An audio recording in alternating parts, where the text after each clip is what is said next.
रात का समय है ये। रामचंद्र जी सुग्रीव आदि के साथ जब सुबेल पे चढ़ते हैं तो वहां से लंका बहुत खुश होती है।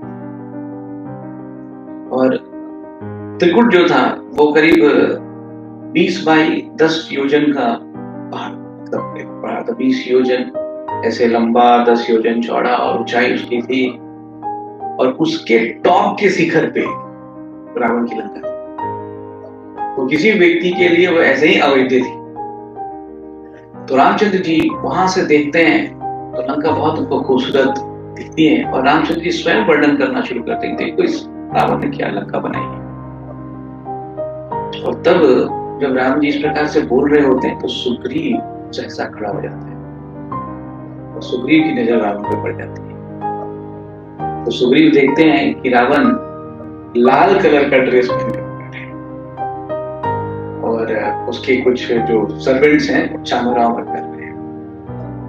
और जैसे जैसे रामचंद्र जी उसका वर्णन कर रहे हैं लंका का, और साथ ही साथ रामचंद्र जी कह रहे हैं कि एकमात्र इस मूर्ख की गलती के कारण मुझे पूरे राक्षस समूह का विनाश करना होगा। लेकिन सुग्रीव ये सब कुछ सुन नहीं पा रहे। सुग्रीव का ध्यान चला गया इसमें सीता है।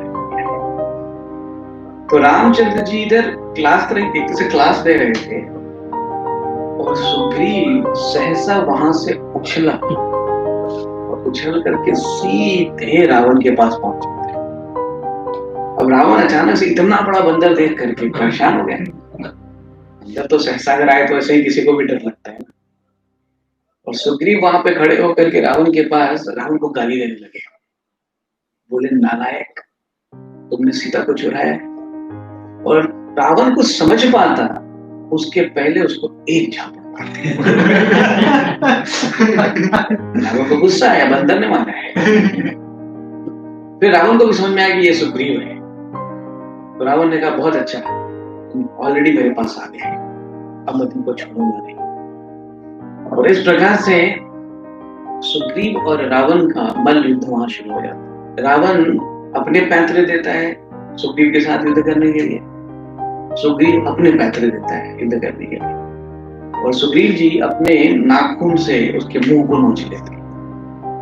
और ऐसे दोनों भिड़े भिड़े, जैसे मल्लयुद्ध का क्या होता है, शरीर ऐसे देखा ना WWE की फाइट देखी, तो ऐसा लगता है पकड़ के लगता है दोनों प्यार करने वाले फिर पटक देते हैं। उसी प्रकार से रावण और सुग्रीव एक दूसरे से झाड़ रहे हैं और बाकी सब लोग देख रहे हैं अचानक क्या हो रहा है यहाँ पे। और ऐसे युद्ध करते करते सुग्रीव ने रावण को खाई में फेंक दिया। रावण किसी प्रकार से ऊपर चढ़कर आया, फिर रावण ने एक लात मारा, सुग्रीव नीचे गिर गया। फिर रावण ने ऊपर से सुग्रीव को चैलेंज किया, अब तू बंदर चढ़ के दिखा। लेकिन सुग्रीव तो एक गोला मार के ऊपर चढ़ गया। फिर दोनों की लड़ाई शुरू हुई, कभी ये उसको घूंसे मारता, कभी वो उसको घूंसे मारता और बहुत प्रचंड युद्ध हुआ।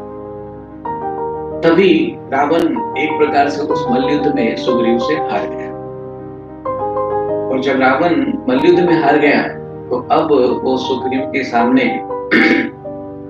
अपनी माया शक्ति का प्रभाव डालना चाहता था।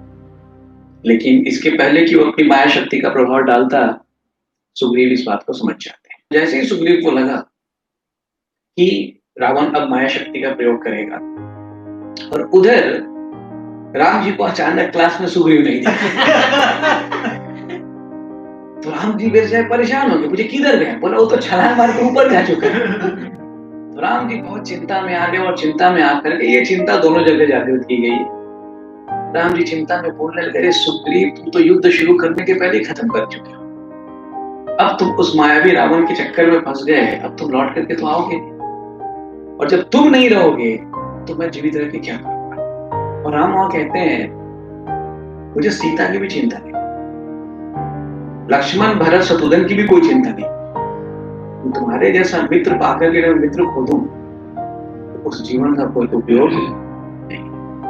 और जब रामचंद्र इस प्रकार से विलाप कर ही रहे हैं, तब तक उधर से सुग्रीव रावण का मुकुट हाथ में लेकर के उधर जहां पर उसको मारता है, उसको मुकुट उठाता है और राम जी के चरण लाके रख देता है।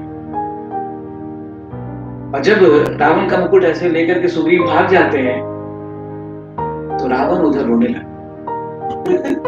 रावण रोने था किसलिए? बोलता मेरा मृत्यु ज्यादा मुझे गर्व प्रदान करता, जबकि एक बंदर मेरा मुकुट लेके भाग गया।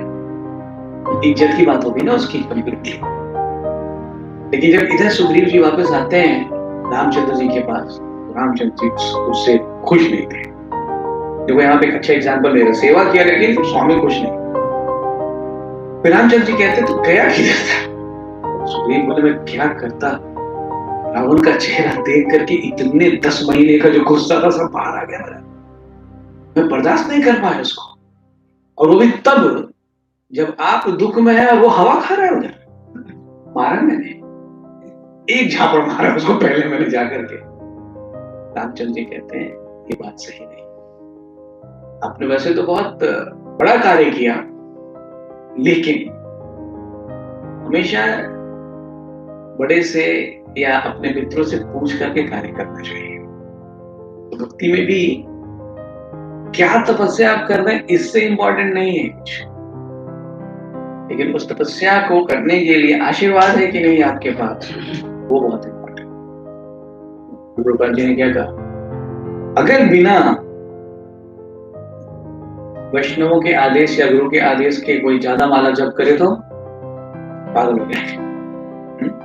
उसी प्रकार से अगर आपको वो आशीर्वाद प्राप्त नहीं है तो आप कितना भी निर्जला एकादशी करो, पूरा 1 महीना फास्टिंग कर दो, कोई फर्क नहीं पड़ता। उससे ज्यादा से ज्यादा क्या होगा?